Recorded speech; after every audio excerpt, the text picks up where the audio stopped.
Jelas, Kak. Oke, baik. Ya, Ya, silakan Kak Edi. saudara, kita mau lanjutkan merenungkan tema sepanjang minggu ini. Nah, kita masih dalam tema zaman akhir, ya, di mana ya kita diminta oleh Tuhan berjaga-jaga dalam menantikan kedatangan Tuhan. Nah, saudara, sudah diuraikan ya banyak hal di dalam khotbah hari Minggu tentang bagaimana kita berjaga-jaga. Nah, hari ini saya mau kembali mengulang beberapa hal, tapi saya mau mengajak kita melihat ayat yang sedikit berbeda, tapi arahnya sama, ya saudara, tentang bagaimana kita, saudara, berjaga-jaga. Nah, kita mau lihat ayatnya di dalam Matius 24, ayat 12 sampai ayat yang ke-13. Ya, nah ini nubuatan untuk akhir zaman sebelum kedatangan Tuhan yang kedua kali.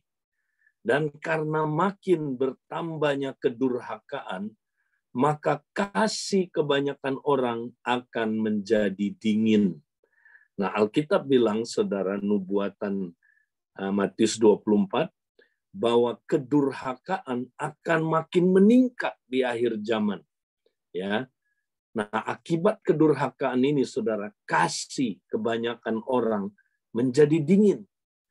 Nah, saudara, kalau kasih menjadi dingin, ya, itu tandanya, saudaraku, ya, dia bukan orang Kristen sejati. Kalau orang Kristen sejati, mungkin dia dingin, saudara, bisa aja dia ya jatuh di dalam, saudaraku, kehilangan ya apa kasih itu yang mula-mula. Tapi kalau dia bangkit lagi, ya itu tandanya dia Kristen sejati, saudara. Ya, tetapi ayat ini berkata, ya saudara, pada akhir zaman ada banyak orang akan, saudara, durhaka dan kasihnya menjadi dingin. Tetapi orang yang bertahan sampai pada kesudahannya akan selamat. Nah, ini saudara. Ya, ini adalah ya bukan syarat keselamatan, saudara, tapi ini tanda keselamatan. Ya, orang yang sudah selamat, saudara, dia pasti bertahan sampai kesudahannya. Ya, orang yang udah lahir baru, orang punya iman sejati, Kristen sejati pasti bertahan sampai kesudahannya, saudara. Ya, tapi kalau dia Kristen palsu, di tengah jalan nanti di akhir zaman akan ada murtad besar-besaran, saudara. Dan sekarang sudah mulai. Kita lihat, saudaraku, ada orang murtad, ya, hidup dalam kedurhakaan, ya, saudara. Nah, durhaka di sini artinya apa, saudara? Ya, durhaka di sini artinya hidup tidak taat pada perintah Tuhan. Ya, karena beberapa terjemahan bilang lawlessness, tanpa hukum, tanpa perintah Allah. Ya, jadi kedurhakaan itu adalah hidup tidak taat pada perintah Tuhan. Ya, nah ini yang menyebabkan manusia, saudara, menjadi dingin kasihnya. Nah, saudara, kita mau lihat apa perintah Tuhan yang kita mesti taati. Ya, next kita udah belajar ini, saya mau ulangi lagi, saudara. Ada 3 perintah yang kita mesti taat dalam hidup kita. Kalau kita betul memiliki iman sejati, ya kita lahir baru, pasti kita mau taat sama 3 perintah ini, saudara. Apa 3 perintah itu? Ya, seluruh Alkitab, saudara, bisa disimpulkan dari 3 perintah ini. Ya, dengan 3 perintah ini. Yang pertama, mengasihi Allah secara radikal, saudara. Mengasihi Allah dengan segenap keberadaan kita, itulah perintah yang terutama. Yang kedua, perintah yang terbaru atau perintah yang baru. Ya, itu saling mengasihi seperti Kristus mengasihi kita. Ya, saudara, itu perintah yang baru. Kemudian perintah raja atau amanat agung, saudara. Ya, ini adalah, saudara, ya 3 perintah yang kita mesti taat. Ya, apakah saudara taat Kalau saudara taat ini, praktekin ini, maka saudara nggak akan kehilangan kasih itu, saudara. Nggak akan menjadi dingin kasihnya. Bahkan saudara akan bertumbuh dalam kasih, saudara. Ya, nah inilah saudaraku 3 perintah Tuhan yang kita mesti taat. Tapi pada akhir zaman nanti ya akan ada saudaraku orang-orang yang mengaku Kristen, ya tapi mereka durhaka, saudara. Ya, durhaka di sini tidak taat kepada perintah-perintah Tuhan. Ini dia perintah-perintah Tuhan itu. Nah, akibatnya kasih mereka menjadi dingin. Nah, saudara, hari ini kita mau belajar jadi ya bagaimana kita menjadi orang yang tidak durhaka, ya, melainkan bertumbuh dalam kasih dan setia sampai kesudahannya. Bertahan sampai kesudahannya. Nah, saudara, mari kita akan lihat bagaimana caranya, saudara. Nah, tentu kita mesti tahu dulu, saudara, apa tantangan manusia di zaman akhir. Nah, minggu lalu kita sudah belajar ini, saudara. Apa tantangan kita yang hidup di zaman akhir? Ya, mari kita lihat Lukas 21 ayat 34 sampai 35. Saya akan ambil sebagian aja. Ayat 34, jagalah dirimu supaya hatimu jangan syarat oleh pesta pora dan kemabukan serta kepentingan-kepentingan duniawi, dan supaya hari Tuhan jangan dengan tiba-tiba jatuh ke atas dirimu seperti suatu jerat. Nah, saudara-saudara, orang yang siap menantikan kedatangan Tuhan adalah orang yang bisa mengatasi 3 hal ini, saudara. Ya, pesta pora, kemabukan, dan kepentingan-kepentingan dunia. Nah, kita udah belajar minggu lalu, saudara. Pesta pora ini hedonisme, kemabukan ini addiction, saudara, terikat dalam berbagai jenis bentuk adiksi, ya saudara. Dan yang ketiga adalah ya terikat dengan kepentingan-kepentingan duniawi. Nah, apa itu kepentingan-kepentingan duniawi, saudara? Ya, kita lihat. Ya, Tuhan nggak mau kita syarat dengan kepentingan duniawi. Ya, artinya apa? Kita ya sibuk dalam aktivitas mencari hal-hal penghidupan sehari-hari. Ya, Tuhan nggak mau kita, saudara, ya masuk ke dalam kesibukan ya untuk aktivitas mencari hal-hal penghidupan sehari-hari. Ya, aduh saya makan apa? Ya, saya mesti ya hidup di mana, tinggal di mana? Ya, masa depan saya bagaimana? Ya. Nah, saudara, itu penghidupan sehari-hari, cari uang, cari nafkah, saudara. Nah, kita nggak sadar, saudara, itu bisa menjadi jerat buat kita. Ya, saudara-saudara, apakah kita nggak boleh ya cari nafkah, urusin bisnis kita, pekerjaan kita? Oh, boleh, saudara. Tapi yang nggak boleh kita dikuasai oleh apa, saudara? Kesibukan dalam aktivitas mencari hal-hal penghidupan sehari-hari. Nah, ini akan menghalangi pertumbuhan rohani kita. Ini yang membuat orang nanti, saudaraku, banyak yang kehilangan saudaraku, kasih mula-mula itu. Dan ini yang menyebabkan kita, saudaraku, bisa dingin kasihnya. Ya. Nah, ini sesuai dengan perumpamaan tanah hati yang bersemak duri. Masih ingat, saudara? Bersemak duri. Nah, itu apa tanah hati yang bersemak duri? Adalah tanah hati yang, saudaraku, ketika benih sudah ditabur, benih firman tentang kerajaan Allah itu sudah ditabur, tapi di dalam ya tanah ini sudah ada pohon semak duri. Ya, jadi bayangin ya, saudara, udah tumbuh nih, ya, benih firmannya tumbuh. Tapi kemudian di tanah yang sama ada tanaman lain Ya, tanaman lain ini namanya semak duri. Nah, apa saudaraku semak duri itu? Ya, gambaran apa saudaraku? Ya, tanah yang bersemak duri ini menggambarkan orang yang hatinya dikuasai oleh kekhawatiran hidup dan tipu daya kekayaan, saudara. Nah, ini akan mencekik, menghimpit pertumbuhan firman itu, saudara. Pertumbuhan firman tentang kerajaan Allah itu, sehingga akan berbuah-buah, ya, saudara, bagi kerajaan Allah. Nah, saudara, tanah hati ini, saudara, ya, sudah ada tanaman lain, ya, di dalamnya, saudara. Tanaman ini namanya tanaman semak duri ini.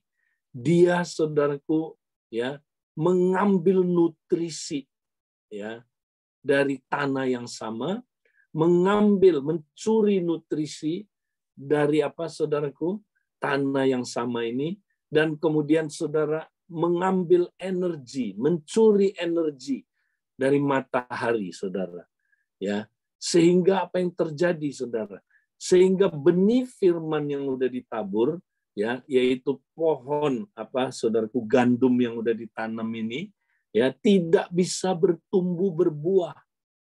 Nah, saudara, ini gambaran apa, saudara?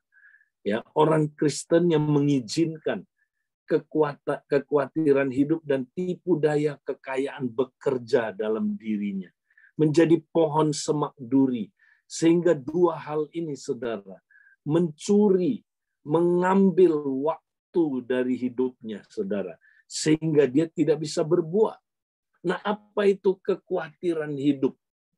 Saudara, kekhawatiran hidup itu, ya, itu adalah, saudara, berbicara tentang apa, saudara? Ya, tentang kekhawatiran hidup, ya, yang sehari-hari itu. Ya, kita mau makan apa, pakai apa, tinggal di mana, masa depannya gimana. Aduh, saya mesti kawin sama siapa, ya, saudara. Nah, saudara, ini, ya, soal kekhawatiran hidup sehari-hari. Ya, ini bahaya sekali, saudara. Ya, ini kalau kita nggak tangani, saudara, kita bisa jadi seperti tanah yang bersemak duri, kita nggak bisa berbuah. Ya, sebab apa, saudara? Ya, sebab kekhawatiran hidup ini membuat kita sibuk ngurusin, saudaraku, ya, hal-hal penghidupan sehari-hari. Ya, kita sibuk, begitu sibuknya, saudara, sampai waktu kita untuk mencari kerajaan Allah dan kebenarnya dicuri, saudara. Nah, ini dia, ini poinnya, dicuri. Kita nggak ada waktu untuk cari kerajaan Allah dan kebenarannya, karena kita sibuk cari uang, kita sibuk cari apa, saudaraku, nafkah, kita sibuk cari kesuksesan, kita sibuk, saudaraku, cari hal-hal penghidupan sehari-hari. Nah, problemnya di sini adalah waktu. Kita nggak punya waktu lagi untuk cari kerajaan Allah dan kebenarannya. Nah, orang yang kayak begini nggak bisa berbuah karena firman-Nya itu tercekik, saudaraku, ya. Di apa, saudaraku, dikuasai, saudaraku, sehingga tidak bisa, saudaraku, ya, ada waktu, ya, sehingga nggak bisa bertumbuh, nggak bisa berbuah. Nah, yang kedua, oleh tipu daya kekayaan. Ternyata kekayaan itu disebut, ya, dikaitkan dengan tipu daya. Ya. Nah, saudara, rupanya, ya, kalau kita baca di dalam Alkitab, saudara, coba perhatikan di Alkitab dikatakan apa, saudara? Mamon itu disebut apa, saudara?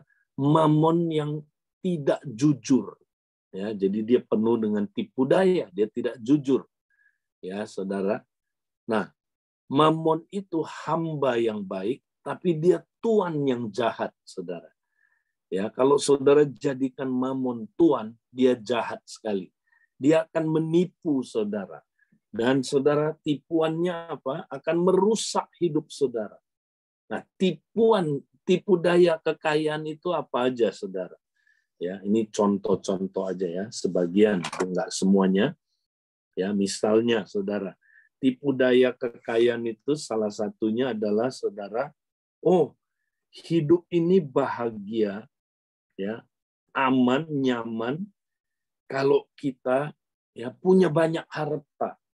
Nah, itu dia saudara. Kalau uang kita banyak, kita pasti akan apa, saudara? Ya, hidup bahagia, ya, aman, nyaman. Ya, apalagi saudara, prestise, punya prestise. Ya, saudara. Nah, itu saudara, itu tipuan, nggak benar. Yesus bilang, saudara, hidupmu tidak bergantung kepada kelebihan hartamu. Ya, tidak. Hidup kita tidak bergantung kepada kelebihan harta kita. Ya, tapi ada orang yang udah ditipu, ya dia percaya kita hanya hidup bahagia, aman, nyaman kalau kita punya banyak harta. Ya. Nah, karena dia tertipu ini, saudara, maka dia mau lebih lagi. Aku mau punya harta lebih, ya, mau punya harta, masih kurang, tambah lagi, cari lagi, ya, cari lagi supaya makin banyak. Nah, ini dia, saudara. Ya, ini tipuan yang pertama. Makanya orang, saudara, cari harta terus. Siapa bilang, saudaraku, kebahagiaan ditentukan oleh kelebihan hartanya? Enggak. Orang kaya banyak yang enggak bahagia, saudara. Ya, apakah saudaraku harta membuat kita aman? Belum tentu. Ya, ada orang, saudara, dia dapat lotre. Ya, saudara dapat lotre. Ya, dia lebih, waduh, kaya sekali dia, saudara. Tapi dia sejak itu nggak bisa tidur, nggak aman. Ya, saudaraku, dengar suara aja tikus lewat, waduh, pencuri ini. Ya, waduh, nanti harta saya gimana? Dicek terus, ini zaman dulu ya, saudara. Dia cek hartanya karena dia sembunyikan di rumah. Ya, nah sama, saudara. Orang makin banyak hartanya nggak aman. Aduh, nanti kalau bank bangkrut gimana ya? Waduh, gini. Nah, nggak aman. Siapa bilang harta bikin kita aman? Tuhan yang bikin kita aman. Bukan harta, tapi kita udah ketipu. Nah, saudara, siapa bilang kelebihan harta itu membuat kita, saudaraku, ya hidupnya bahagia, nyaman? Enggak. Ya, saudara, ada orang setelah punya uang malah saudara stres. Nggak ada damai. Ya, nggak ada sukacita, saudara. Stres. Ya, jadi saudara, itu bohong, itu tipu daya, itu membuat manusia pengen lebih kaya lagi, pengen lebih banyak harta, nah ini karena itu dia cari harta terus. Nah, waktunya habis buat cari harta, bukan cari kerajaan Allah dan apa, saudara, kebenarannya. Nah, itu akhirnya kita tertipu hidupnya. Nah, apalagi tipuan yang lain. Tipuan yang lain dari harta kekayaan, contohnya gini, saudara. Ya, jadi ada yang percaya bahwa karena uang sangat penting, ya, maka saya harus punya uang. Nah, supaya punya uang, ya, saya harus pinjam dari orang lain supaya saya punya uang. Pinjam aja. Ya, nah, saudara, itu tipu daya. Ya, saudara, kita nggak harus pinjam. Ya, nggak salah pinjam, saudara. Tapi seringkali, saudara, kita berpikir, pinjam, jalan keluarnya pinjam. Ya, kita pinjam uang. Minjemnya enak, kembalikannya nggak enak. Ya, saudara, akhirnya kita jatuh dalam berbagai-bagai penderitaan akibat kita, saudaraku. Nah, ini ditipu oleh apa, kekayaan ini. Ya, tipu daya kekayaan. Ya, makanya ada orang, saudara, hidup dari apa, saudara, ya, harta yang dia nggak punya. Saudara, Tuhan bilang asal ada makanan dan minuman cukuplah. Ya, kita mesti mencukupkan diri dengan apa yang ada. Ya, jangan, ya, saudara, mulai dari yang kita tidak punya. Ya, minjem itu kita mulai dari yang kita tidak punya. Nah, ini bukan prinsip kerajaan Allah. Ya, kalau saudara hidup dengan demikian, hancur hidup saudara.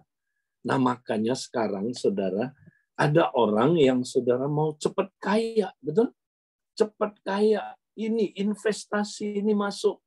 Nah, kalau kita cinta uang, ya, apalagi kita udah kena tipu daya kekayaan, ikut kita. Investasinya ternyata adalah saudaraku bentuk judi tersembunyi. Ya kan? Sekarang ini lagi marak.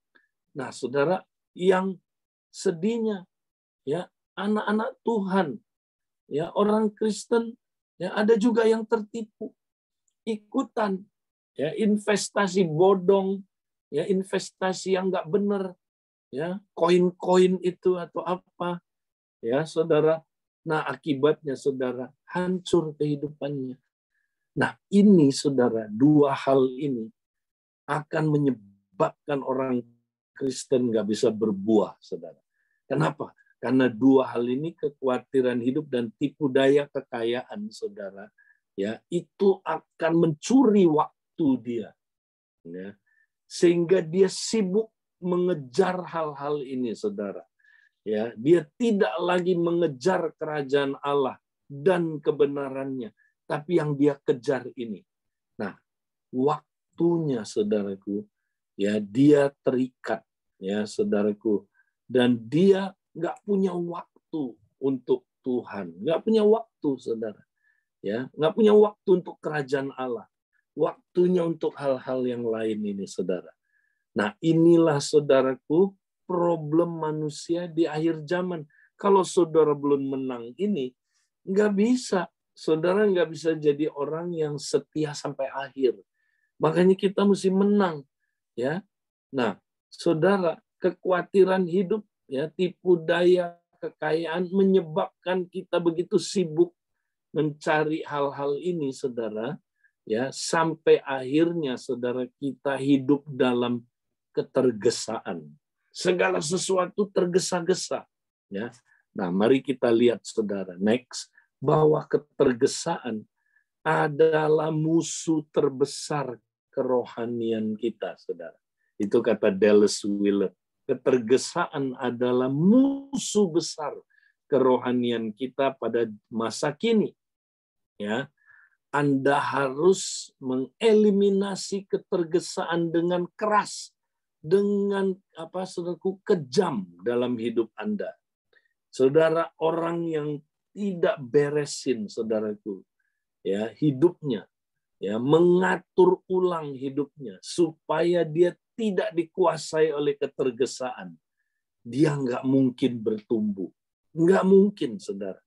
Yang karena tadi itu nggak ada waktu, ya, nggak ada waktu buat Tuhan, ya, dia tidak akan pernah berbuah. Ya, jadi saudara, kita mesti beresin dulu hidup kita.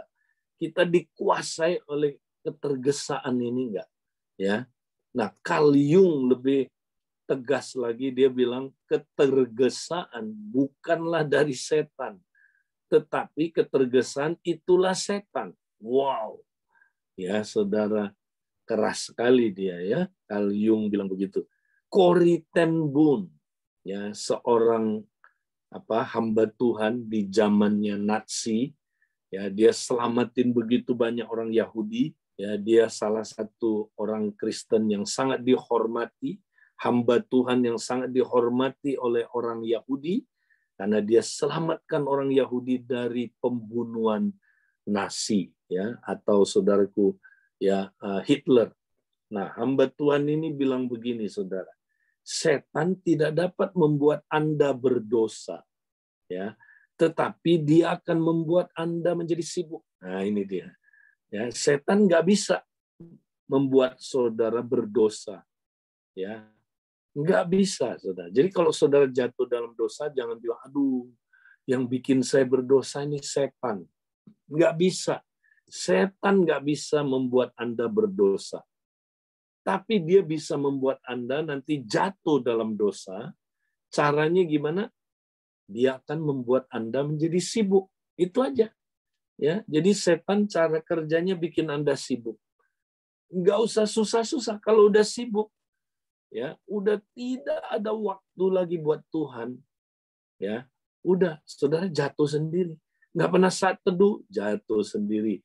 Ya, nggak pernah saudaraku praktek disiplin rohani, jatuh sendiri. Nggak usah diapa-apain, jatuh sendiri. Ya, nah saudara, jadi kita mesti benar-benar beres dalam hal ini, saudara. Ya, kita mesti saudaraku dapat mengalahkan ketergesaan. Ya, nah saudara, kenapa? Karena kesibukan itu, saudara. Kalau kita nggak hati-hati bisa, ya saudara, membuat kita waktunya, saudara, bukan lagi untuk kerajaan Allah, tapi untuk hal-hal yang lain. Nah, mari kita lihat, saudaraku, ya, apakah kita nggak boleh sibuk? Pak Edi, kan kita sibuk di dunia ini, betul, kita sibuk, saudara. Ya, tapi ada kesibukan yang membahayakan, saudara. Nah, karena itu kita hari ini akan belajar ada 2 macam kesibukan. Mari kita lihat, saudara, ada 2 macam kesibukan. Nah, yang pertama, kesibukan yang pertama ini ya disebut kesibukan yang wajar. Ini wajar, saudara. Ya, semua orang sibuk. Nah, kesibukan yang wajar itu apa? Banyak hal yang harus dilakukan. Banyak hal yang harus saudara, ya kita kerjakan. Nah, ini kesibukan yang wajar. Semua orang sibuk. Kenapa? Ya, apalagi sekarang, saudaraku, ya, kita sibuk kan. Nah, kenapa? Karena saudara, banyak hal yang kita mesti kerjakan. Banyak peran, ya. Sebagai ayah kita mesti berfungsi. Ya, sebagai businessman nanti, saudara, kita mesti berfungsi. Ya, itu sibuk, ya kan? Apalagi ada tanggung jawab rohani kita, ya, di gereja, ya. Ya, sibuklah. Banyak hal yang harus dilakukan, saudara. Ya, semua orang sibuk, ya. Tapi ini kesibukan, saudara, masih wajar. Yesus sibuk nggak? Oh, sibuk. Kalau saudara baca, dia sibuk, ya. Nah, ada yang berkata kemungkinan Tuhan Yesus hanya tidur 4-5 jam sehari. Ini kemungkinan, ya. Nah, saudara, jadi Yesus sibuk nggak? Sibuk. Ya, tapi kesibukan ini kesibukan yang wajar. Ya. Nah, tapi ada kesibukan yang kedua.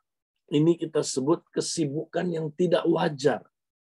Ya, atau kesibukan yang patologis. Artinya kesibukan yang saudara berkaitan dengan kejiwaan. Ya, kalau kita saudaraku nggak benar-benar mengatasi kesibukan yang kedua ini, kita bisa saudaraku terancam akan terkena problem-problem saudaraku kejiwaan. Nah, kenapa? Karena ini nggak wajar kesibukannya. Ya, nah apa itu kesibukan yang tidak wajar? Terlalu banyak hal yang harus dilakukan. Nah, ini kita harus melakukan terlalu banyak hal, ya, termasuk hal-hal yang nggak perlu kita lakukan, saudara. Ya, terlalu banyak, ya. Jadi, saudara, karena terlalu banyak, ingat manusia ada limitnya. Ya, manusia punya saudaraku, keterbatasan, ya, saudara. Nah, mari kita lihat, saudaraku, apa akibat kesibukan yang tidak wajar ini? Ya, apa akibatnya? Ada 2 akibatnya. Pertama, saudara, kita bekerja melampaui kemampuan manusia. Ya, iya, manusia ada limitnya, saudara. Ya, Yesus saja menyadari limit ini, saudara. Ya, makanya Yesus, saudaraku, tidak mau bekerja melampaui limit manusia. Karena waktu dia datang ke dunia, dia benar-benar manusia seperti kita, hanya tidak berdosa. Ya, saudara, dia punya limit. Nah, makanya Yesus pun tidak masuk ke dalam kesibukan yang kedua ini. Terlalu banyak hal yang harus dilakukan. Ya, kalau kita terus bekerja melampaui kemampuan manusia ini, saudara, bagaikan mesin yang diforsir terus, saudara, pecah mesin itu. Ya, kalau kita, saudaraku, terus bekerja, saudaraku, melampaui kemampuan manusia kita, nah akibatnya ini burnout. Ya, burnout itu lelah jiwani, saudara. ya lelah secara jiwa. Dengar saudara, hari-hari ini banyak sekali orang yang burn out, ya. Dan dengar saudara, burn out itu ya tidak bisa, ya saudaraku, diatasi kalau kita nggak benar-benar, ya saudara, serius, ya kita saudaraku mengatur kembali waktu kita, ya saudara, mengatur kembali prioritas dalam hidup kita. Kalau enggak kita burn out. Saudara, enggak ada seorang hamba Tuhan, ya ini cuman saudaraku perkataan aja, bahwa hamba Tuhan sesakti apapun, ya hamba Tuhan ya serohani apapun, enggak ada yang kuat menghadapi burnout, saudara. Yesus saja, ya dia tidak mau mengalami burnout, saudara. Ya, karena kemanusiaannya nggak kuat menghadapi burnout ini, saudara. Ya, nah makanya jangan work over capacity, ya, karena kita akan burnout. Ya, saya ingat seorang hamba Tuhan, saudara. Ya, dia nggak pernah disiapin. Ini kisah nyata. Ya, ini di gereja, tempat di mana kita, saudara Abalef di LA, meminjam ruangan beribadah. Ya, hamba Tuhan ini nggak disiapin, saudara, oleh ayahnya. Nah, tiba-tiba ayahnya meninggal. Ya, hamba Tuhan sebelumnya meninggal, dia mengganti, ya, posisi ayahnya, tapi dia nggak siap, saudara.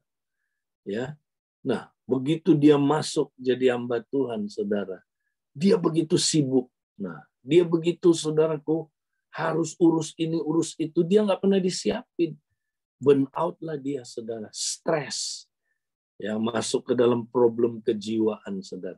Satu kali dia tembak, saudaraku, otaknya dia, kepalanya ditembak, mati dia, saudara. Nah, kemudian ada pendeta lain menggantikan dia, saudara. Ya, pendeta ini, saudara, setahun kemudian persis, tanggal yang sama, bulan yang sama, ya, dor, ya, juga saudaraku bunuh diri. Wow, ya. Nah, hamba Tuhan yang ketiga, yang kali ini, saudara, baru sadar, saudara. Makanya dia, ya, wah, dia mulai, saudaraku, belajar jangan sampai burn out. Ya, nah, stres, saudara. Ya, banyak orang stres, problem kejiwaan. Makanya hari ini problem kejiwaan ngeri-ngeri, saudara. Manusia kalau diukur hari ini, saudara, yang disebut normal itu sudah, saudaraku, ya dikategorikan ya sakit jiwa sebenarnya, saudara. Ya, orang yang sekarang disebut normal, tapi ya kalau mau jujur, diukur dengan jujur, saudara, dia udah masuk ke dalam sakit jiwa sebenarnya kita, saudara. Benar. Ya, bayangin, saudara, di US saya baru pulang kan, ya 2 bulan yang lalu. Ya, mereka cerita, Pak, ngeri Pak, di US anak umur 9 tahun udah banyak yang berpikir mau bunuh diri. Udah banyak yang tiap hari mesti dikasih makan pil antidepresan. Nah, ini dia, saudara. Ya, kita, saudara, kalau ya melakukan terlalu banyak hal, ya yang kita lakukan, saudara, melampaui kapasitas kita, burnout, stres, problem kejiwaan. Nah, akibat yang kedua, saudara, karena kita melakukan sesuatu terlalu banyak, akibatnya apa? Kita mempercepat proses pekerjaannya, betul nggak? Karena too many things to do, ya kan? Jadi terlalu banyak hal yang kita mesti lakukan, ya kita percepat prosesnya. Nah, akibatnya kita hidup dalam terburu-buru. Nah, ini dia, terburu-buru. Ya, inilah ketergesaan, saudara. Ya, nah semuanya terburu-buru, saudara. Doa buru-buru, baca Alkitab terburu-buru, renungin firman terburu-buru, ya ikut mesbah doa juga terburu-buru. Sikapnya terburu-buru, saudara. Semua terburu-buru. Ya. Akibatnya apa, saudara? Nah, tidak ada waktu kita. Kita nggak ada waktu berkualitas buat Tuhan. Nggak ada waktu buat keluarga. Nggak ada waktu buat saudara seiman. Bahkan buat diri sendiri pun nggak ada waktu, saudara. Makan terburu-buru, ya. Lakukan apa terburu-buru, saudara. Akhirnya, saudara, kita nggak jaga kesehatan. Nah, makanya, saudara, banyak sekali kita yang sakit-sakitan, ya, hidupnya, saudara. Ini karena apa? Karena kita terikat dengan kesibukan yang kedua ini, saudara. Kesibukan patologis, kesibukan yang tidak wajar. Nah, kita harus menang terhadap ini kalau kita mau bertumbuh, ya, saudara. Kenapa, saudara? Karena kesibukan yang kedua ini, ya, saudara, akan mencuri waktu kita. Ya, curi waktu kita. Ya, seharusnya waktu kita untuk Tuhan, untuk keluarga, untuk saudara seiman, untuk diri sendiri. Ya, saudara, Ed Cole bilang, saudara, seringkali media, televisi mencuri, ya, mencuri apa? Mencuri waktu, mencuri hubungan, ya, hubungan keluarga kita, saudara, hubungan kita dengan Tuhan, hubungan kita dengan saudara seiman, dan hubungan kita dengan diri kita. Ya, saudara, musuh pakai ini, saudara, untuk mencuri, ya, mencuri waktu yang mestinya untuk cari kerajaan Allah dan kebenarannya. Tapi yang kita cari bukan kerajaan Allah dan kebenarannya, yang lain duluan. Lalu kita hidup dalam lingkaran setan, saudaraku, yang nggak pernah habis-habisnya. Ya, kita burn out, stres, penuh dengan problem kejiwaan. Hidupnya, saudaraku, berantakan, nggak karu-karuan. Nah, akhirnya, saudara, ya, karena nggak punya waktu, saudara, ya, buat Tuhan, keluarga, dan saudara seiman, serta diri sendiri, ya, apa, saudara? Ya, ini adalah karena kesibukan, ya. Karena apa? Kesibukan yang kedua tadi. Nah, saudara, ini menyebabkan kita, saudara, pasti nggak bisa bertumbuh dalam kasih. Ya, saudara, mari kita lihat apa kata seorang hamba Tuhan tentang ketergesaan. Ya, hamba Tuhan ini namanya John McCormick. Kita lihat berikutnya. Dia bilang gini, ketergesaan mensabotasi kapasitas kita untuk menerima kasih dan memberi kasih. Nah, saudara, kalau kita udah tergesa-gesa, ya, maka ketergesaan itu mensabotasi kapasitas kita untuk menerima kasih dan memberi kasih. Nanti saya terangin, saudara, apa artinya ini. Ya, saudara, apalagi zaman sekarang. Ya, kita hidup dalam ketergesan yang tinggi sekali. Ya, kesibukan yang tinggi sekali. Coba deh, saudara, tanya orang, ya, kenapa kamu nggak ikut mesbah doa? Sibuk, Pak, ya kan? Kenapa kamu, ya, nggak ikut komsel? Aduh, nggak bisa, sibuk, ya kan? Betul nggak? Iya, ya. Kenapa kamu, ya, nggak pernah apa saat teduh? Aduh, Pak, lagi sibuk, ya, tuh. Semua orang jawabnya itu lagi sibuk. Nah, ketergesaan, saudara, lebih lagi, saudara, ya, karena kita terikat, dipicu oleh apa, saudaraku, oleh, ya, media yang ada, oleh smartphone. Kita makin dipicu lagi, saudara. Makin hidupnya makin sibuk. Betul nggak, saudara? Coba deh, saudara, kalau saudara bangun pagi, jangan doa dulu, jangan doa, ya, jangan saat teduh, jangan ikut kegiatan yang rohani dulu, ibadah. Saudara lihat medsos dulu, ya, coba lihat smartphone saudara dulu, langsung tuh saudara masuk ke dalam kesibukan yang nggak ada habisnya, betul? Sibuk kan? Sibuk lihat apa, saudara? Ya, ini ada berita apa ya? Kita lihat, saudara. Wow, ya, kira-kira apa? YouTube yang baru apa ya? Nah, kita lihat, saudara. Aduh, mesti jawab email nih. Waduh, WA, ya, apa ini kabar terbaru? Ya kan, saudara? Ya, saya mesti jawab ini, jawab itu. Dan saya mesti lakukan ini, lakukan itu. Lihat, makin sibuk, makin sibuk. Nah, Belum lagi, saudara, lewat itu, saudara, ada kesibukan-kesibukan yang nggak perlu. Ya, lewat, saudaraku, smartphone, kita seringkali terikat oleh kesibukan yang nggak perlu, bahkan kesibukan yang membahayakan. Ya kan?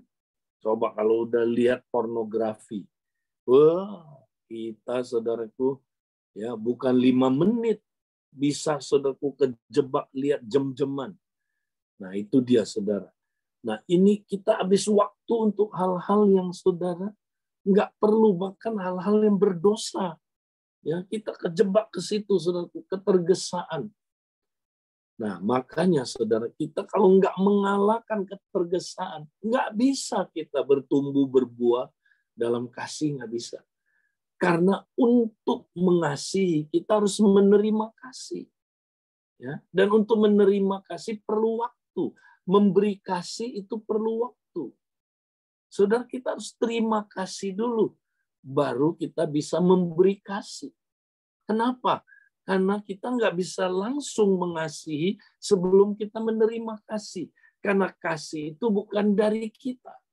Nah, 1 Yohanes 4 ayat 10 katakan, inilah kasih itu. Bukan kita yang telah mengasihi Allah, melainkan Allah yang telah mengasihi kita. Dan yang telah mengutus anaknya sebagai pendamaian bagi dosa-dosa kita. Ya, jadi bukan kita yang mengasihi Allah, salah. Allah yang telah terlebih dahulu mengasihi kita. Dan bagaimana dia mengasihi kita?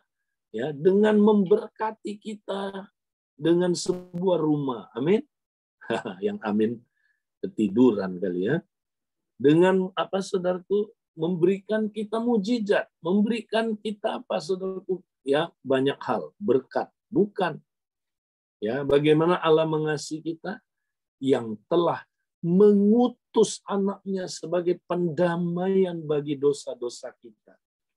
Jadi, saudara, kita bisa, ya, mengalami kasih kalau kita merenungkan salib, merenungkan pengorbanannya Kristus, merenungkan pendamaiannya dosa. Lalu kita terus merenungkan ini, saudara, kita akan mengalami kasih, kita akan menerima kasih.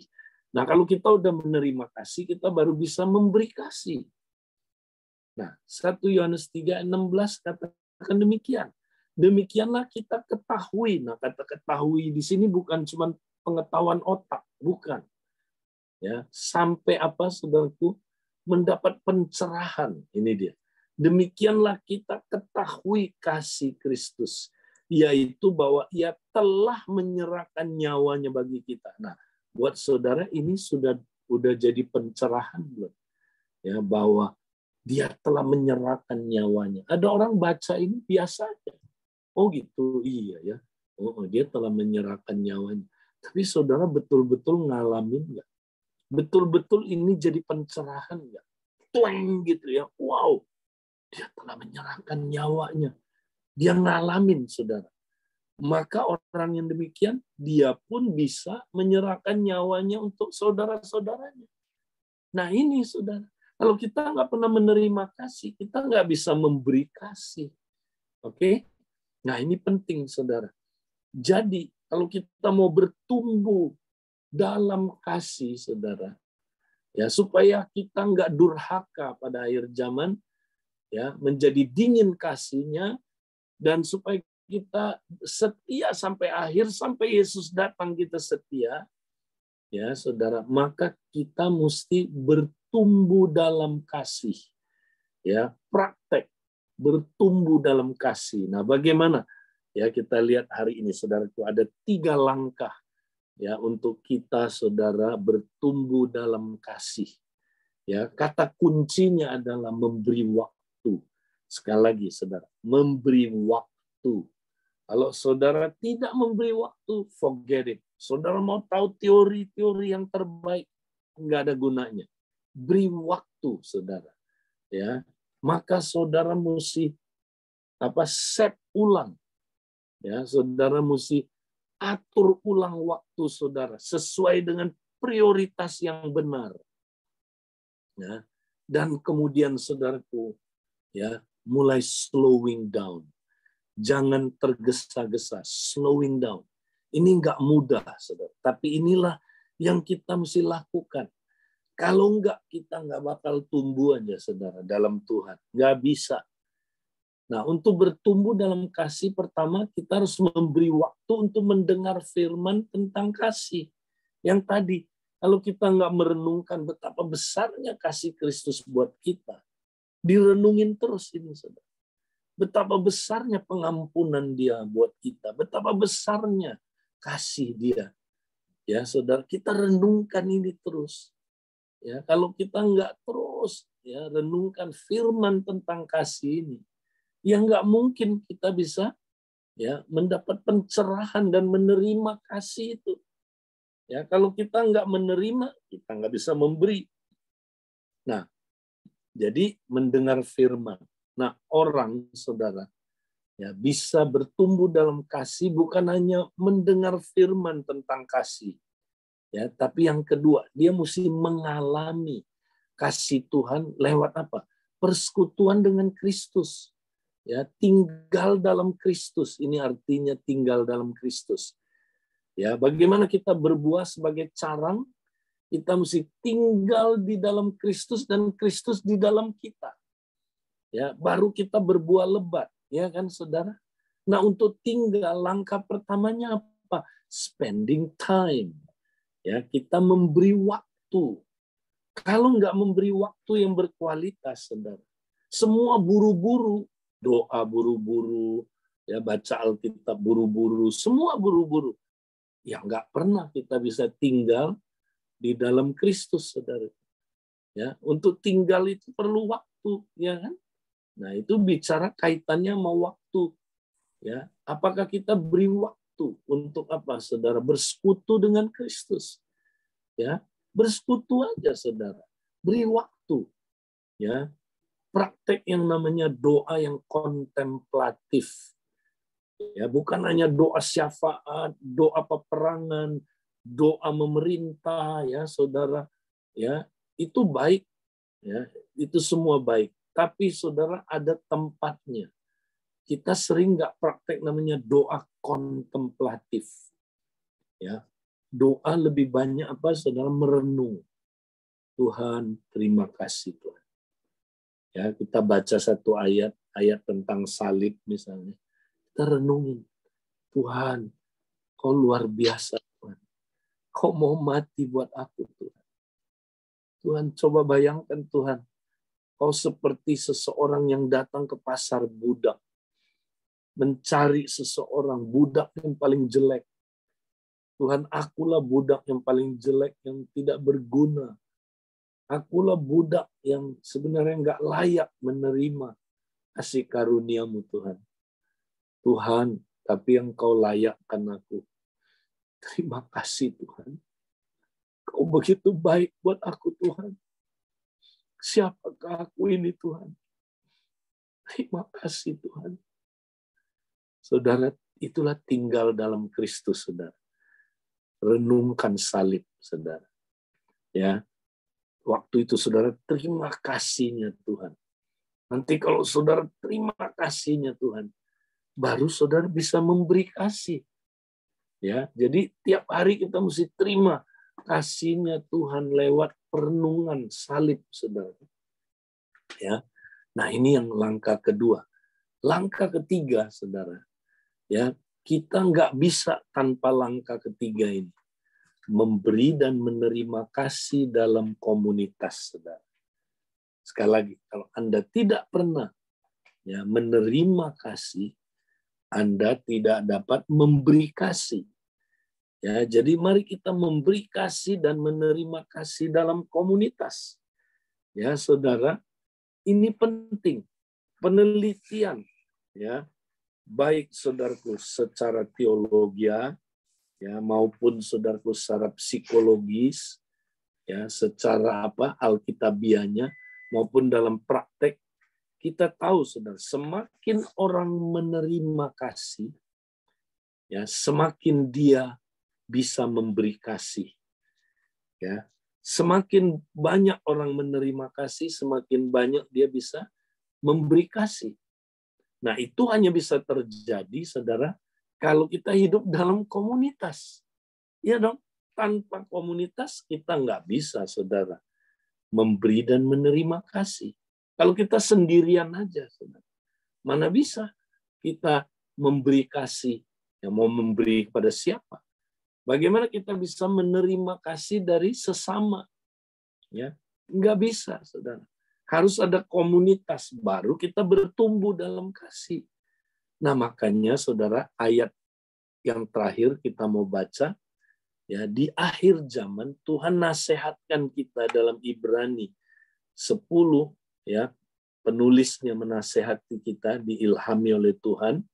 Dia berkata dalam ayat 24 sampai 25, dan marilah kita saling memperhatikan supaya kita saling mendorong dalam kasih dan dalam pekerjaan baik. Janganlah kita menjauhkan diri dari pertemuan-pertemuan ibadah kita, seperti yang dibiasakan oleh beberapa orang. Tetapi marilah kita saling mengasihi dan semakin giat melakukannya menjelang hari Tuhan yang mendekat. Wow, saudara-saudara mau setia sampai akhir, saudara? Saudara mau setia sampai akhir, tidak murtad, ya. Tapi saudara terus setia sampai Yesus datang. Gimana caranya? Saudara harus hidup dalam komunitas yang praktekin saling mengasihi, saling menasehati, saling memperhatikan. Ya, harus. Dan nggak boleh menjauhkan diri dari pertemuan-pertemuan yang demikian. Kalau kita menjauhkan diri, hati-hati. Ya, saudara, ya, terancam saudaraku, bisa murtad, karena ayat selanjutnya bilang banyak orang berbuat dosa lagi setelah tahu. Ya, nah ini konteksnya, saudara, adalah bukan kalau kita jatuh dalam dosa, bukan. Dosa di sini dosa murtad, saudara, ya, meninggalkan Tuhan, ya, tidak mau lagi, saudaraku, ikut Tuhan, ya. Bahkan saudara, ya, menganggap darah Yesus itu nggak ada gunanya, ya, itu sia-sia, darah Yesus itu apa itu, ya. Nah, saudara, itu adalah orang yang, saudara, ya, tidak setia, ya, untuk hidup dalam komunitas yang saling mengasihi. Saudara, kalau tanpa komunitas yang demikian, kita nggak bisa, saudara, bertumbuh dalam kasih. Untuk memberi kasih, kita harus menerima kasih. Nah, dari mana kita terimanya, saudara? Ya, dari apa, saudara? Saudara kita. Makanya kalau kita saling mengasihi, saya mengasihi Untung, Pak Untung. Apa yang terjadi? Pak Untung menerima kasih. Nah, semakin dia menerima kasih, dia bisa memberi kasih. Baru Pak Untung mengasihi saya, ya kan? Nah, kita saling, kan? Jadi waktu saya mengasihi Pak Untung, saya memberi kasih, dia menerima kasih. Ya, kemudian dia mengasihi saya, dia memberi kasih, saya menerima kasih. Nah, saudara, ini mesti terjadi dalam hidup kita. And it takes time. Waktu, saudara. Kalau saudara nggak memberi waktu, makanya ada orang meninggalkan pertemuan-pertemuan, menjauhkan diri. Ya, kalau ditanya kenapa, ya, alasannya, ya, saudara, aduh sibuk, Pak Edi, sibuk. Ya, saya nggak ikut komsel dulu, ya, nantilah kapan-kapan. Ya, kalau saya ada waktu, sibuk, Pak Edi. Ya, kenapa? Ya, kamu nggak ibadah. Ya, hari Minggu, sibuk, Pak Edi, sibuk. Nah, itu dia.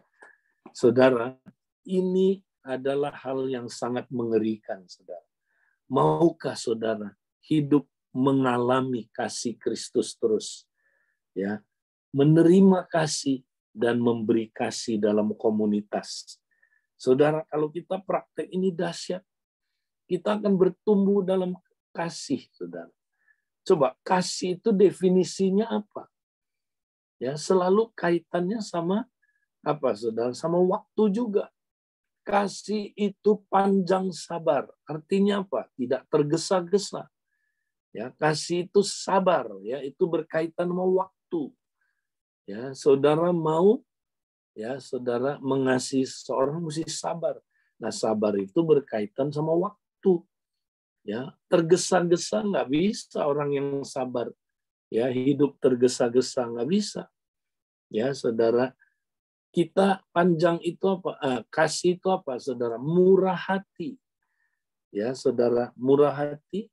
Ya, kita, saudara, murah hati nggak terhadap sesama kita. Bagaimana kita bisa murah hati kalau kita nggak kenal orang itu? Bagaimana kita bisa murah hati kalau kita nggak pernah mendengarkan orang itu? Ya, saudara, kita mendengarkan sesuatu dengan yang lain. Ya, ada banyak loh suami nggak pernah dengerin istrinya, saudara. Karena nggak punya waktu, ya kan? Aduh, nggak punya waktu, buru-buru Pak Edi. Nggak pernah dengerin anak-anaknya, ya. Kita nggak pernah saling mendengar di kompak, ya, karena kita nggak kasih waktu, ya kan? Makanya mesti sering pertemuan kompak itu, saudara. Ada waktunya. Kalau kita nggak memberi waktu, ya mana bisa kita bertumbuh, saudara. Nah, mari kita, saudaraku, terus bertumbuh dalam komunitas yang saling mengasihi, saling memperhatikan, saling menasehati. Ya, saudara. Kalau kita praktek ini, kita tahan waktu goncangan yang dahsyat terjadi, kita nggak mental, kita nggak murtad, kita nggak akan kena, saudaraku, ajaran-ajaran sesat, karena kita, saudaraku, terlindungi. Kita ada di dalam komunitas yang saling mengasihi ini, ya, di mana kita, ya, spend time, dikasihi dan mengasihi. Ya, saudara, praktekkan ini, maka saudara akan setia sampai akhir. Saudara tidak akan durhaka dan kasihnya menjadi dingin. Saudara siap menantikan kedatangan Tuhan yang kedua kali. Biarlah, saudara, firman hari ini, ya, kita tangkap dalam jiwa raga kita. Kita mau praktekkan, saudaraku. Mari kita jadi pelaku firman. Jangan hanya dengar, jadi pelaku firman. Saudara, itu yang saya mau sampaikan. Tuhan, tolong kami, Tuhan, supaya kami taat kepada firman-Mu, Tuhan. Tuhan, kami mau mengatur kembali hidup kami, Tuhan. Kami tidak mau, Tuhan, dikuasai oleh ketergesaan. Kami tidak mau dikuasai oleh kesibukan yang tidak wajar ini, Tuhan. Tolong kami, Tuhan, seperti Engkau, Tuhan, mampu mengatasi kesibukan yang tidak wajar ini. Terima kasih untuk firman-Mu hari ini, Tuhan. Di dalam nama Yesus, kami sudah berdoa dan mengucap syukur. Amin. Baik, saudara, saya serahkan kembali, ya, kalau ada pengumuman atau kalau kita masih ada, ya, mungkin 15 menit, ya. Kalau ada yang mau meneguhkan, ya, mau sharing, dapat apa, saudara dapat pencerahan apa, ya, Tuhan tegur apa, perbaikan apa yang saudara mau lakukan, silakan, ya, atau mau bertanya, ya. Nah, saya serahkan kembali dulu ke Terima Pak kasih Kak William. Edi. Wah, firman hari ini, pengajaran hari ini kayaknya relate banget buat kita semua nih. Karena kesibukan hari-hari ini kayaknya kalau saya apa ya tadi ya tertegurnya kayaknya saya udah mulai masuk kesibukan yang tidak wajar gitu. Walaupun mungkin secara setiap hari tuh ya tetap ikut mesbah pagi, tapi ternyata saya baru sadar kadang ketika lagi mesbah pagi pun pikiran bisa kemana-mana gitu. Bukannya berdoa tapi kadang mikirin kerjaan ya. Kayaknya ntar abis ini harus lakukan ini, abis ini lakukan ini gitu. Jadi memang wah ini udah nggak wajar gitu. Tapi ternyata saya baru apa ya dibukakan bahwa di ayat yang sebelumnya itu kayak di tentang apa terjerat ya di dalam eh, kepentingan duniawi, kesibukan mencari aktivitas hal-hal yang penghidupan sehari-hari gitu. Jadi memang wah saya tertegur hari ini gitu. Jadi ya latar belakangnya karena kan wah kita harus kerja ini untuk menghasilkan untuk hidup gitu ya. Anak-anak masih kecil-kecil gitu, sekolah masih panjang, masa depan biaya makin besar. Kadang hal-hal kayak gitu jadi kekhawatiran ya Kak. Jadi kekhawatiran, jadi mendorong untuk apalagi ya, harus lakukan apa ya? Tadi kayak Hmm. dibilang banyak bahkan yang terjerat dalam investasi-investasi yang bodong gitu ya. Hmm. Ingin cepat kaya gitu. Jadi memang eh, sosial media pun diisinya oleh hal-hal begituan sekarang. Ya, Hmm. orang-orang yang pamer gitu. Jadi secara nggak sadar kalau kita nggak waspada kita bisa terjerat gitu. Dan ya puji Tuhan hari ini firman Tuhan mengingatkan bahwa ya harus menyediakan waktu gitu. Tadi kayak dibilang orang kaya juga belum tentu bahagia ya. Tapi katanya ada yang bilang kayak dia lebih baik nangis di atas Mercy daripada di atas bis kota, Kak. Jadi katanya kaya lebih baik. Cuman ya itu Itu jokes aja. statementnya separuh benar tuh. Separuh benar. Iya. Jadi memang Alkitab bilang, ah, Alkitab yang mutlak, orang yang cinta uang katanya, dia akan apa? Dia akan menghujam dirinya dengan berbagai penderitaan. oh, Ya, oh iya, seumur hidupnya dia akan menderita. Jadi orang yang cinta uang, ya. Jadi orang kaya itu ada yang cinta uang, orang miskin juga ada yang cinta uang. Ya, orang jadi iya iya cinta iya. uang bukan miskin kayanya, bukan. Ya, orang pokoknya kalau udah cinta uang, nah dia akan masuk dalam penderitaan yang terus-terusan menghujam jiwanya. Ya, itu Iya. kan Alkitab bilang. Jadi, nah makanya kita mesti, ya, jangan sampai kita cinta uang, itu dia. Yes. Iya. Tapi tadi juga penting ya, Kak, ketergesaan mensabotasi kapasitas kita dalam menerima kasih. Saya pikir iya juga ya. Ikut mesbah pagi, ikut kompak gitu. Tapi pikirannya kemana-mana ya. Pengen buru-buru selesai abis ini langsung lakukan ini gitu ya. Jadi tergesa-gesa, ya jadi nggak bisa menerima kasih Tuhan. Bener juga gitu. Ya. Walaupun secara fisik mengikuti, tapi hatinya ya nggak menerima gitu. Pikirannya Hmm. kemana-mana gitu. Jadi hari ini saya harus bertobat ya. Thank you Ya, Kak Edi buat firmannya. Nah, kita teman-teman semua silakan. Yul, kita Iya. semua harus bertobat, termasuk Kak Edi. Oh gitu. Ya. Ini firman buat kita semua. Ya. Iya. Oke, ada lagi yang mau sharing, ya, saudara dapat apa gitu, pencerahan apa, ya, dan ditegur apa, mau lakukan apa, atau mau bertanya, silakan. Ade ya. Ade mau bertanya, Dek. Ya, mau itu ya, maksudnya lewat firman yang dibagiin, apa yang dibagiin hari ini sama kayak dia.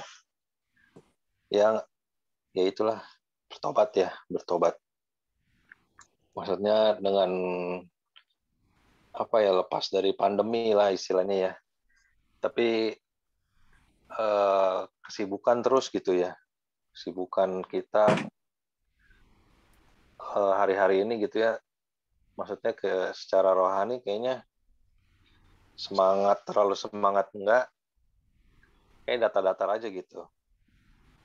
Nah, itu kan ya saya juga ada itu tuh yang maksudnya yang hari-hari ini kan yang lagi happening tentang apa investasi bodong. Nah, Ah, saya juga ada di sana. Saya ada ikut itu gitu. Dan ya hari-hari ini ya menyita waktu gitu ya dengan kondisi yang kemarin di Januari itu eh, sempat apa ada beberapa perusahaan kan yang disegel ya. Nah, itu kan dari Januari itu sampai sekarang itu belum ada kejelasan gitu. Dan sepertinya sih semuanya itu ya song ya. Semuanya itu ya bodong lah gitu ya. Akan bodong lah semuanya kayaknya semuanya nggak benar itu gitu. Dan ya tadi sih ketegur juga maksudnya apa iya ada cinta uang. Nah maksudnya waktu kemarin itu kan waktu pertama kali masuk itu ke sana tujuannya apa ya semua orang mungkin momennya pas gitu ya. Usaha lagi sepi, kerjaan pada kendor kan pandemi ya. Nah, pas itu muncul gitu. Pas iya. muncul jadi ya udah daripada uangnya nganggur gitu kan, mendingan coba dah masukin ke sana gitu. Ya udah taruh aja gitu. Dan sampai hari ini ya puji Tuhan sih saya udah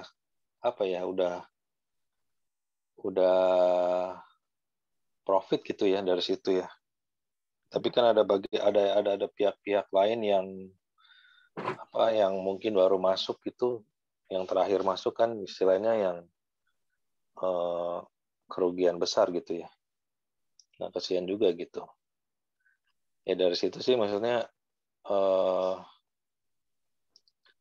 hari-hari ini nih begitu mendengar berita-berita dari itunya tuh dalam internalnya tuh para membernya ya, investornya ya pada khawatir, pada kayaknya suasananya negatif gitu. Nah itu menyita waktu juga ya buat saya kan kayak ngawal gitu ya, ngawal udah sampai mana sih ini kabarnya gitu kan. Nah itu kan menyita waktu banget sih. Nah itu buat buat untuk kita kayak semangat di dalam Tuhan itu jadi berkurang ya. Jadi menyita waktunya ke sana lah gitu. Menyita perhatian, jadi buat keluarga juga kadang aduh ini kayaknya ngeganggu banget. Tapi nggak diperhatiin jadi serba salah gitu.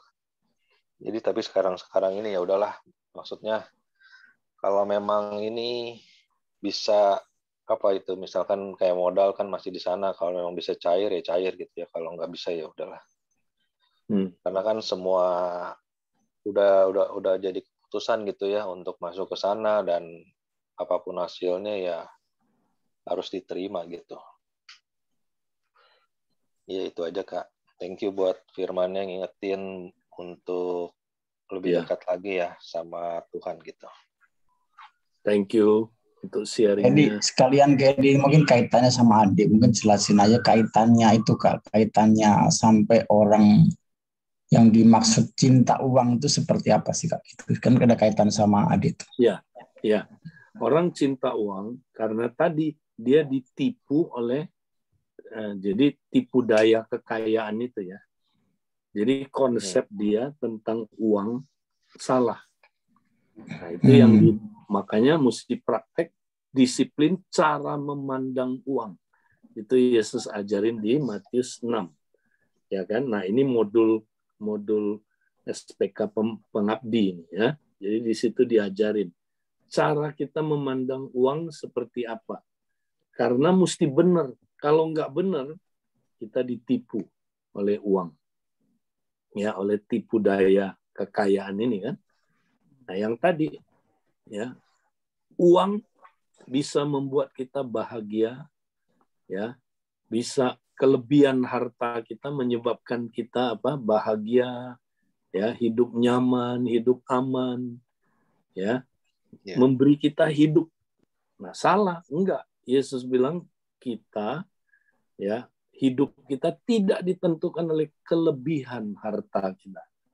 Enggak ditentukan. Kalau kita percaya harta penting, ya, bahwa itu menentukan kebahagiaan kita, menentukan rasa aman kita, menentukan gengsi kita, hidup kita, ya. Nah, itu tipuan. Karena kita percaya. Kenapa kita percaya? Ya, kita dengerin tipu terus. Ya, medsos itu kan kita dengerin terus kan, tipuan tiap hari kita dimuridkan oleh dunia ini kan. Nah, belum lagi di gereja sama beritanya. Ya, kalau saudara percaya Yesus pasti diberkati, kaya, sukses. Wah, di gereja sama, beritanya sama, nggak pernah di counter ya kan. Nah, akibatnya kita hidup dalam tipu. Nah, tipu ini menyebabkan kita cinta sama harta. Karena penting kan harta kan. Harta itu segala-galanya. Kalau nggak ada harta mati gua. Kalau nggak ada harta gua nggak hidup. Kalau nggak ada harta, nggak ada uang, saya mana bisa hidup. Itu dia. Itu yang dilawan Tuhan. Siapa bilang? Nggak ada harta kamu nggak bisa hidup. Ya. Tuhanlah harta terbesar kita. Ya. Nah, kita udah tertipu, udah keseret ke situ. Nah, yang kedua tadi tipuannya apa? Ya, jadi untuk mendapatkan uang, harta, saya ya harus minjem, harus dari yang saya nggak punya. Nah, ini ingat, kalau saudara dalam kerajaan Allah nggak boleh mengembangkan yang saudara nggak punya. Ya, misalnya saudara nggak punya uang segitu, nggak mampu, ya udah pinjem aja. Nah, itu salah itu. Ya, pinjem. Saya bukan bilang nggak boleh ya pinjem, bukan. Tapi kalau kita terus biasakan seperti itu, ya hidup tidak bersyukur dengan apa yang ada, tapi kita terus pinjem, mau lebih lagi pinjem, more and more and more. Ya, nah akhirnya kita hidup kita violate prinsip-prinsip kerajaan Allah. Pokoknya gini, yang cepat-cepat ditawarin, cepat kaya, cepat sukses, jangan mau, saudara. Dasar kerajaan Allah itu setiap perkara kecil ditambahkan perkara besar. Ya, nah kalau kita nggak mau pegang prinsip ini, kita mulai dari apa yang kita nggak ada, ya kan? Kita mesti mulai dari apa yang ada. Apa yang ada bersyukur dulu. Terima kasih Tuhan. Cukupkanlah dirimu dengan apa yang ada, ya kan? Cukupkan. Jadi belajar dulu mencukupkan. Nah, dari sini nanti kita multi lagi dia. Hasil dari kita kerja. Kita tabur tuai, ya kan? Nah, maka baru kita naik lagi. Nah, harta yang kayak begini, saudara, itu harta yang sejati dari kita, ya. Tapi yang pinjem, ya itu harta orang lain. Ya, cekek hilang, nah itu ya. Nah, itu harta orang lain, saudara. Bikin orang menderita, kita rebut. Nah, makanya sistem investasi bodong ini itu jahat, saudara. Kita sebenarnya mencuri harta orang lain, ya kan? Kita ambil yang bukan milik kita. Nah, itu saudara akan rusak, akan hancur, akhir zaman ini akan digoncang habis-habisan. Ya, kita jangan, saudara. Oke, pokoknya yang cepat kaya, jangan. Ya, tekun aja, saudara. Kerja apa yang ada, ya, saudara kerja dengan apa yang ada ini nanti ditambahin sama Tuhan. Dimultiplikasi sama Tuhan. Nah, itu yang ya harta yang tahan goncangan, saudara. yang balon itu, bentar lagi dia gede, buk, itu investasi bodong itu kan, meledak, jatuh. Itu memang prinsipnya gitu, mereka naikin dulu kan, naik, nanti baru dijatuhin, saudara. Nah, korbannya siapa? Judi, saudara. Yang paling untung cuman bandarnya. Ya, ingat saudara, bandarnya, yang lain mah pasti rugi. Ada sih yang menang, tapi ya sekarang dia menang, tapi ntar lagi ujung-ujungnya bandarnya yang untung. Ya, nah ini sebenarnya judi tersembunyi kan, betul nggak? Nah, hati-hati, saudara. Siapa yang bisa terikat dengan yang begini? Yang cinta uang. Nah, kenapa dia cinta uang?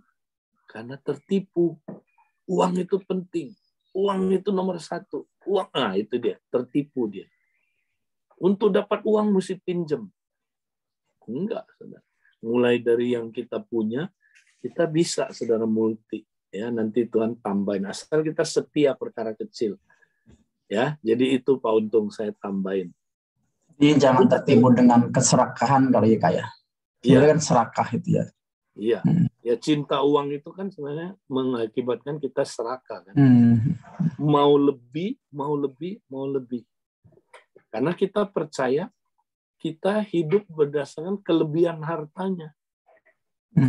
Padahal orang yang lebih hartanya, lebih penderitaannya. Ada yang bilang, orang miskin menderita. Siapa bilang? Ya, saya pernah melayani orang kaya, menderitanya minta ampun. Dia bilang, Pak, aku nggak bisa tidur, Pak. Aku makan pil tidur segepok, nggak bisa tidur, Pak. Ya, sampai dia begitu stresnya hidupnya. Dia kaya, saudara. Saya masuk rumahnya, saudara. Ya, mobil Ferrari-nya ada kali 5. Berapa? Penuh mobilnya, saudara. Ya, itu kaya banget. Ya, ternyata dia kayanya dari yang nggak benar, saudara, dari judi, jadi yang gitu-gitu. Wah, makanya dia menderita banget. Mau tidur aja nggak bisa. Dia bilang, Pak, saya nggak bisa tidur, Pak.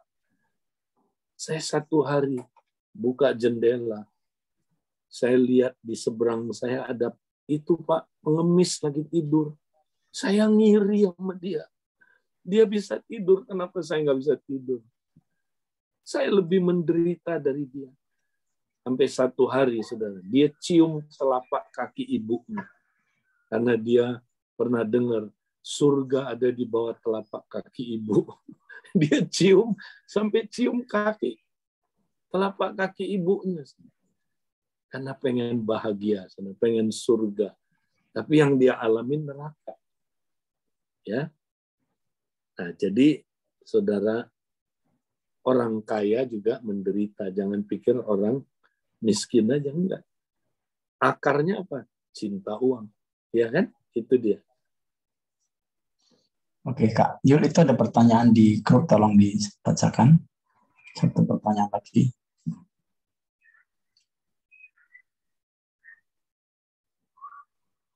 Ya, belum buka. Yul, belum Oh iya, buka. iya. Ya, Di itu ya, di grup ya. grup kita, ya, di grup Mesbah ya. Oke, ini ada pertanyaan kayak jadi apa namanya, teori Maslow pun mengkonfirmasi hal itu. Orang pasti akan memenuhi kebutuhan dasar dulu, yaitu penghidupannya dulu, baru dia beranjak ke yang lain. Nah, bagaimana membukakan pengertian ini pada setiap kita dan membawa kepada fokus yang benar, Kak? Ya, ya kan Maslow itu kan itu teori dari sisi manusia. Ya, ya dia kan lihatnya manusia. Ya. Kalau kita mau kaitin sama kerohanian, ya kebutuhan kita yang terbesar ya nggak bisa dikaitkan tanpa kerohanian, kan, nggak bisa. Tapi kalau secara manusia ya memang itu, ya kan, itu wajar lah, itu manusia, ya kan. Nah, saya ya nggak boleh diterapkan plek kepada kita kalau kita nggak kaitin sama rohani. Nah, lebih baik kita pegang yang firman Tuhan bilang, carilah dahulu kerajaan Allah dan kebenarannya, maka segala hal itu ditambahkan. Berarti prioritas tertinggi apa? Mencari kerajaan Allah dan kebenarannya. Ya kan? Itu. Karena kita hidup dalam kerajaan Allah. Nah, Maslow kan nggak membahas itu. Bukan konteks di dalam kerajaan Allah. Konteks manusia aja. Nah, jadi carilah dahulu kerajaan Allah dan kebenaran. Tuhan udah ngomong, yang lain itu saudara nggak usah minta. Tuhan tahu yang saudara butuhkan. Ya kan? Tapi saya ngomong begini bukan berarti kita nggak perlu urusin bisnis kita loh, bukan. Nggak perlu nggak perlu urusin kerjaan kita. Oh harus, kita harus kerja dengan sungguh-sungguh. Kita harus berbisnis dengan sungguh-sungguh. Tapi ya kita melakukannya ya itu tadi untuk kerajaan Allah, ya kan? Kita lakukannya untuk kerajaan Allah. Prioritasnya kerajaan Allah itu kan, cari kerajaan Allah dan kebenarannya. Ya. Nah, yang lain itu aduh Tuhan tambahkan saudara pada kita. Ya. Enggak. Orang saudara ya hidup dengan cukup aja saudara, itu bahagia saudara. Ya, hidup itu hidupnya saudaraku berkelimpahan. Jadi berkelimpahan bukan banyaknya hartanya. Nah, kita orang Kristen salah ngajar hidup berkelimpahan, dibatesin dengan kekayaan, saudara. Bukan itu, kelimpahan itu tadi, ya, dalam segala aspek, saudara. Kita hidup dalam kasih karunia yang berlimpah-limpah, ya kan?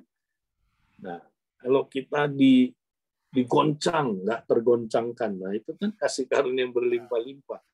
Kita hidup, saudara, dibenci orang, dianiaya, tapi kita tetap nggak benci dia balik. Nah, itu hidup berkelimpahan, saudara. Malah kita bisa berkati dia. ya kita bisa ampuni dia. Itu hidup berkelimpahan. Ya. Jadi jangan diukur hanya wah kalau dia kaya baru hidup berkelimpahan. Enggak. Ya, jadi itu salah konteks ayat itu ya. Oke. Ya, oke. Thank you Kak Edi penjelasannya. Oke, mungkin masih ada Bapak Ibu Saudara dari Clement, Ade masih ada peneguhan, teguran atau pertanyaan? Ya, cukup sih Kak. Apa yang dibagiin kayak di pagi ini jelas banget gitu ya, paparannya semua tentang prinsip-prinsip nilai kebenaran ya dalam Tuhan gitu. Thank you kayak di buat sharingnya untuk menyadari kita semua gitu ya mengenai ketergesaan ini juga penting banget gitu ya. Kalau nggak dibukakan mungkin kita nggak sadar gitu ya sampai hari ini ya. Kalau kita udah terjebak gitu dalam ketergesaan ini. Gitu. Thank you ya Kak Edi. Ya, oke. Karena waktu Pak Yul saya kembalikan. Udah jam 7 Baik, lewat. terima kasih. Baik Kak Edi, makasih Kak Thank Edi. you. Thank you Kak Edi. Sampai ketemu ya minggu depan. Ya, baik Kak. Ya, Kak. Makasih Kak Edi. Thank you Pak Edi, Tuhan berkati. Bagi semua Bapak Ibu, sampai ketemu besok pagi. Terima kasih Ya. Pak Untung.